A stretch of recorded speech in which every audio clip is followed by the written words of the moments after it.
a blessed week, all of you. Amen. Okay, Rambam. The laws of still the Holy Temple.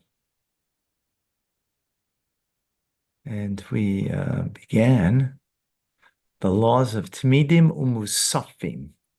We're in chapter 3. Tmidim means the continuous daily offerings, and Musafim are the additional offerings. So it is a positive commandment to offer the incense offering on the golden altar in the sanctuary twice each day. Golden altar is in the holies, right? Not where the offerings on the outside of the holies of the sanctuary, where animal offerings are brought and meal offerings are brought. But this is on the golden altar. So twice a day, the morning, the afternoons. It says, "And Aaron shall burn it on the incense of the fragrant spices." If one did not offer it in the morning, he should offer it in the afternoon, even if the omission was intentional. The golden altar may be dedicated only with the incense offering of the afternoon. In other words, it's the first time that you're offering it on this altar, so it can only be done in afternoon service rather. How much incense is offered every day? An amount that weighed 100 denarim, 50 in the morning and 50 in the afternoon. That is approximately 4 grams in modern measure. So it's 400 grams. 450 grams is a pound, right? So it's like half a pound each time. If the altar was removed, which is quite a lot. That's quite a lot. If the altar was removed from its place, the incense offering should nevertheless be offered there. When incense, even a grain of it, flies off the altar, it should not be returned. Okay. When the incense is offered in the sanctuary every day, all of the people depart from the sanctuary and from the area between the entrance hall and the altar.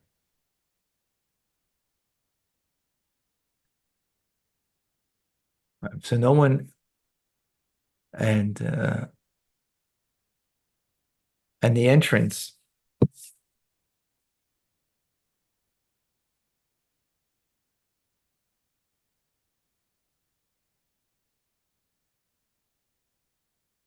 is the altar in the sanctuary. So you depart from this whole area and the entrance hall over here. This is the entrance hall.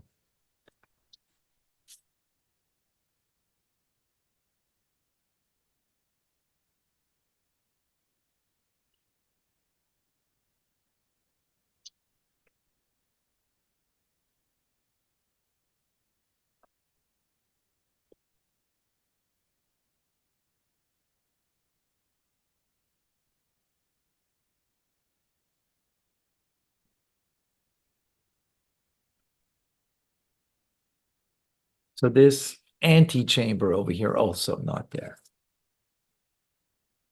Right. No one should be there until the kohen who offers the incense offering departs.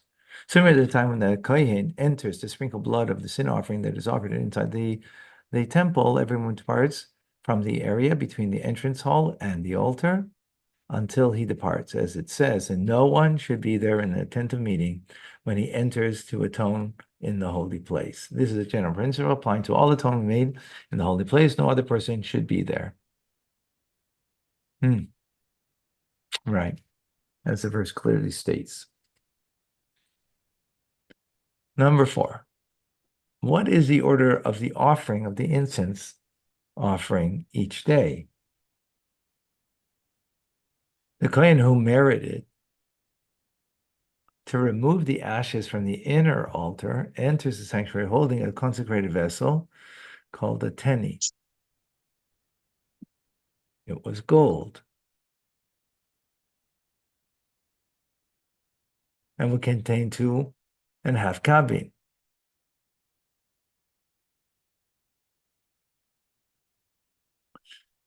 So first you're removing the ashes from the inner altar, right?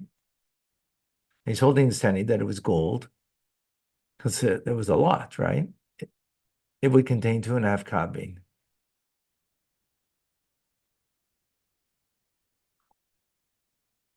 He would place the teni on the ground in front of him and scoop up the ashes and the coals on the altar with his hands and deposit them in the teni.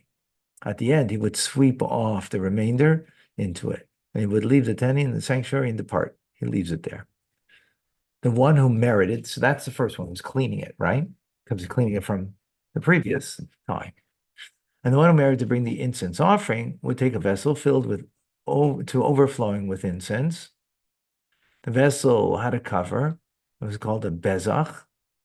He would place the bezach in another vessel that was called a kaf, and he would cover the kaf with a small cloth and hold the kaf in his hand. Another kohen would enter the sanctuary with holding the fire pan with fire. So he's coming with the incense, the other one's coming with a fire pan with fire. How does he collect the coals with the fire pan? He takes a silver fire pan and ascends to the top of the altar, the outer altar, and moves the coals to the side, taking the coals that had been consumed by the fire in the second array. We learned that previously on the outside altar, right? The one that has sacrifices had 3 different pyres of fire, right? And one of them was to take coals from there to put in this fire pan to bring it inside the sanctuary to the golden altar, right, where the incense was brought.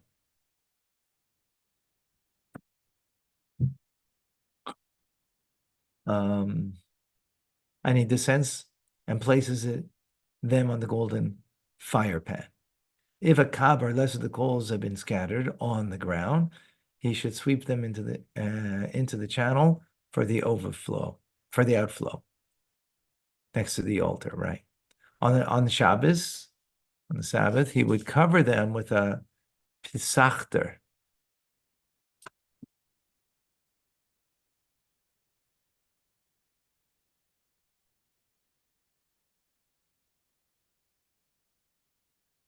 Pot. If more than a kab became scattered, he should collect more with the fire pan. The pisachter would have 3 functions. It was used to cover the coals and a dead crawling animal on the Sabbath. Oh, there was a dead animal, right? Because can't deal with it on Shabbos.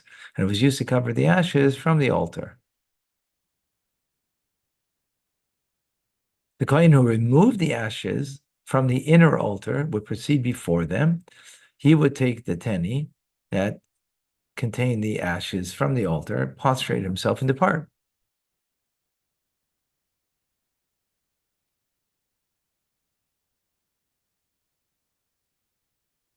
Okay. The kohen holding the fire pan would array the coals on the surface of the inner altar, spreading them out from the bottom of the pan. He would then prostrate himself and depart. So it's the second person who's departing. First one who cleaned, he first cleaned, but he left it there in the teni. Then he comes back to pick it up again. He bows, prostrates himself, and departs. Second one is bringing in the coals on the fire pan, but he's putting it now on the altar. Right. And then he departs, prostrates, departs. The one holding the kaf would remove the bezach from the kaf and give it to a friend or a relative.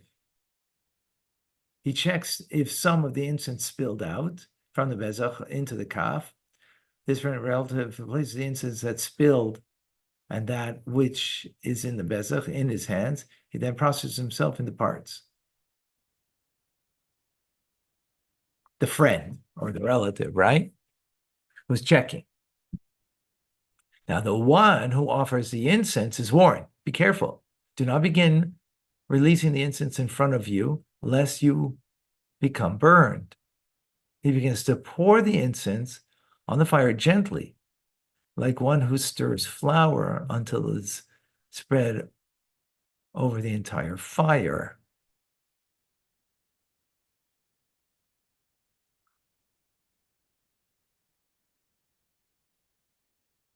Okay. The kohen who offers the incense does not offer it until the overseer tells him, offer the incense. If the high priest, the kohen gadol, is the one offering the incense, the overseer says, my sir, high priest, with honor, he says it to him, offer the incense. After he says this, all the people depart from the area in front of the temple building. He then offers the incense, prostrates himself, and departs. Wow. That was the incense offering daily. Okay. I would love to continue, but I can't. But we'll continue tonight, at least. Torah study time. See you later. God bless you. Thank you. Have a Bye-bye. good day.